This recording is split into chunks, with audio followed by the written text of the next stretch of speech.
সকালবেলা ফজরের নামাজ পড়ে সকালবেলা অনেকেই হাঁটতে যায়, আমিও সেরকম হাঁটতে গিয়েছিলাম হোমনা লঞ্চ ঘাটে।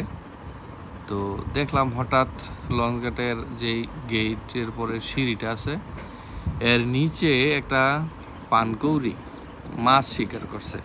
তো এটা ক্যামেরাবন্দি করলাম যেন এটা আসলে আমার স্মৃতি হিসাবে থাকে এবং মনে হয় যেন এটা আমার চ্যানেল যারা দেখে তাদের এটা সাধারণ একটা দৃশ্য না, যদিও গ্রামে কিংবা নদীর ধারে পুকুরে, অনেক পুরাতন পুকুরে এগুলি দূর দূরান্ত থেকে এই পাখিরা আসে, আইসা মাছ শিকার করে কিংবা খায়। তবে আশ্চর্যের বিষয় হইল একটা পাখি যেটা সাধারণত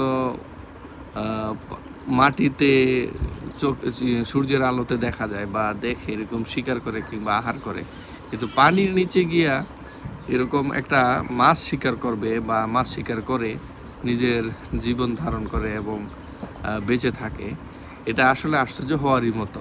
তবে এগুলি বিরল দৃশ্য। সাধারণত আমরা নদীর কিংবা যারা নদীর আশেপাশে বসবাস করি তারা এগুলি দেখে থাকি। শহরের মানুষ কিংবা বিদেশের মানুষ যারা বিদেশে অনেক দিন যাবৎ থাকে তারা এই দৃশ্যগুলি দেখলে হয়তো বা গ্রামের স্মৃতির কথা মনে পড়বে। এটাই আর কি। ধন্যবাদ সবাইকে।